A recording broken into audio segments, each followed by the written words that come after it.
Haya mtazamaji, nimerejea tena na sasa tunaangazia katika upande wa michezo na burudani, ambapo uongozi wa Yanga kupitia kitengo cha habari na mawasiliano umezungumzia kwa kina masuala yanayohusu mbio za ubingwa ligi kuu Tanzania bara msimu wa mwaka 2025 hadi mwaka 2026, huku ukitoa ufafanuzi kuhusu hali ya kiungo mshambuliaji Pacome baada ya kupata majeraha. Viongozi hao wamewahakikishia wanachama na mashabiki kwa klabu itaendelea taarifa rasmi kuhusu maendeleo ya afya ya mchezaji huyo pamoja na maandalizi ya timu katika harakati za kutetea ubingwa.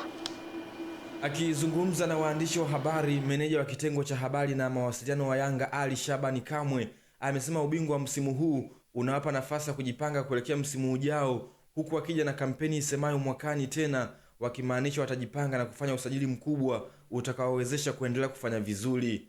Hayupo katika sisi hapa aliyewahi kushuhudia timu ya Tanzania ikidominate ligi kwa misimu mitano kama ambavyo Young Africans tumefanya. Tumechukua ligi msimu huu. Angalieni hapa ndio mjue Yanga ni klabu ya namna gani. Tumechukua ubingwa msimu huu, ubingwa wa 5 mfululizo. Tumefunga magoli mengi kuliko timu yoyote kwenye ligi.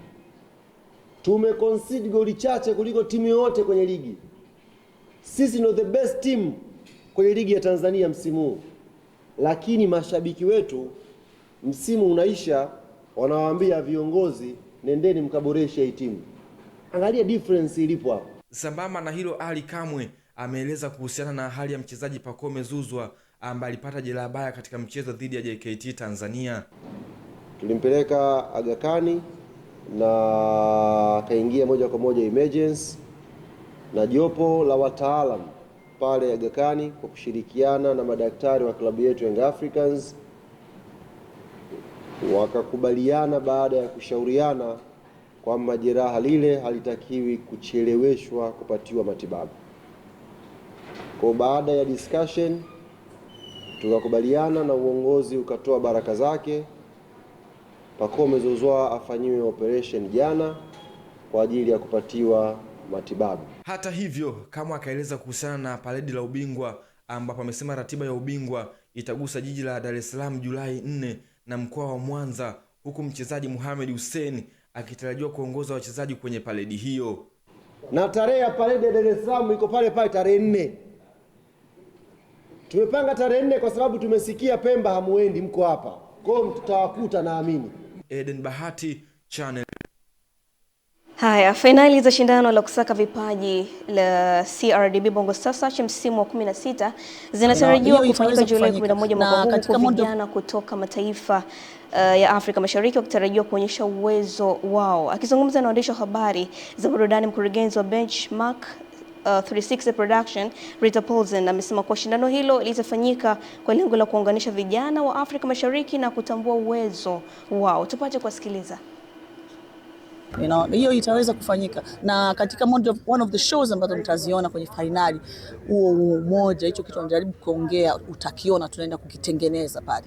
Sisi CRDB Bank tunathamini sana vipaji vya vijana kwenye michezo, kwenye entertainment, na kwenye entertainment tumefanya partnership na Bongo Star Search. Na Bongo Star Search kwa kweli ni wasifie. Kwa kweli tumejipanga vyema sana, kwa sababu hii leo tarehe 1 mwezi wa 7 tunavyozungumza tayari tumekwisha ainisha aina ya vifaa ambavyo vitatumika katika kuwaletea mubashara matangazo. Matarajio yangu ni makubwa na matarajio yangu ni kujikuza mimi mwenyewe ya part of ushindi Mwenyezi Mungu ameandika yeye mwenyewe. Unaelewa? Kwa kama kaandika nitakuwa mshindi, nitakuwa. Kama hakuandika sitakuwa mshindi, basi amenipa nafasi kubwa ya mimi kujitangaza na kuonekana. Na mtazamaji, na sasa tukapata kuungana na msimulizi wetu katika upande wa habari za michezo kimataifa. Timu ya taifa ya Norway imesonga mbele hatua ya 16 bora baada ya kuibuka na ushindi wa mabao 2-1 dhidi ya Ivory Coast. Antonio Nusa aliwatanguliza Norway kwa bao la kwanza kabla ya Amad Diallo kuisawazishia Ivory Coast. Hata hivyo, mshambuliaji Erling Haaland aliwahakikishia the Vikings ushindi kwa kufunga bao la pili dakika za mwisho, akifikisha mabao 5 katika michuano hiyo. Katika mchezo mwingine, timu ya taifa ya Ufaransa iliendeleza ubora wake kwa kuichapa Sweden mabao 3-0. Nahodha wa timu hiyo, Kylian Mbappe, alifunga mabao 2 pamoja na Bradley Barcola. Mbappe ameendelea kuweka historia katika kombe la dunia kwa kufikisha mabao 18 kwenye michuano hiyo mikubwa zaidi duniani, akipanda hadi nafasi ya pili ya wafungaji bora wa muda wote na kuendelea kujiweka katika mbio za kiatu cha dhahabu mwaka huu. Kwa upande mwingine, wenyeji Mexico waliifunga Ecuador mabao 2-0 na kujihakikishia nafasi ya kucheza hatua ya 16 bora,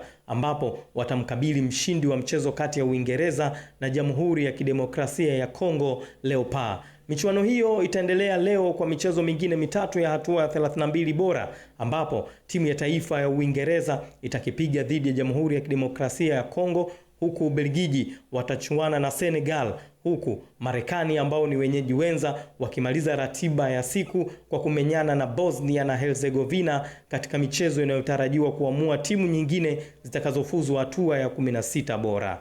Kenny Malila, Channel 10 Michezo.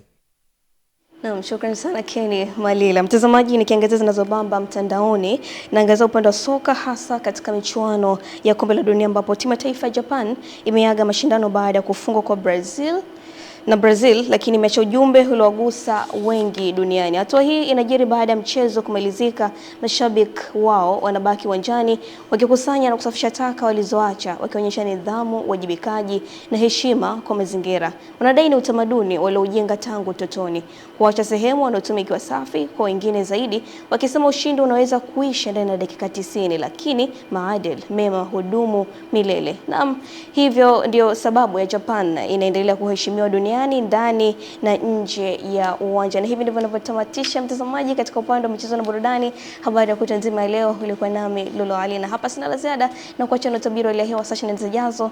Nikutakia siku mwema. Kwaheri.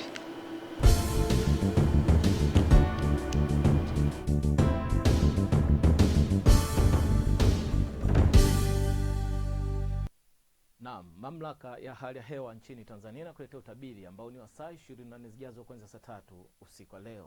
Usiku wa leo tunatarajia kuwa maeneo mengi hapa nchini yanatarajia kuwa ni makavu na yenye hali ya baridi. Hali ya baridi zaidi tunatarajia katika mikoa ya Rukwa, Mbeya, Njombe, maeneo ya Ruvuma, pia katika maeneo ya Iringa, Dodoma, Singida na baadhi katika maeneo ya Arusha. Hali hii inatokana na kuendelea kuimarika kwa mgandamizo mkubwa wa hewa hapa nchini. Kiwango cha chini zaidi cha joto kinatarajia kwa nyuzi joto 6 katika maeneo ya Mbeya na ikifuatiwa na maeneo ya Njombe kwa nyuzi joto 7. Wakati siku ya kesho tunatarajia kuwa bado maeneo mengi yanatarajia kuwa ni makavu hapa nchini, na hali ya upepo hapa nchini unatarajia kuvuma kwa kasi ya kilomita 20 kwa saa katika maeneo ya Ziwa Victoria, Rukwa, na kwa kasi ya kilomita 30 kwa saa katika maeneo ya Tanganyika, Nyasa na maeneo yote ya Bahari ya Hindi. Kwa wastani hali ya bahari inatarajia kuwa na mawimbi makubwa kiasi. Kutoka mamlaka ya hali ya hewa nchini Tanzania, jina langu ninaitwa Tunza Sanane. Asante na usiku mwema.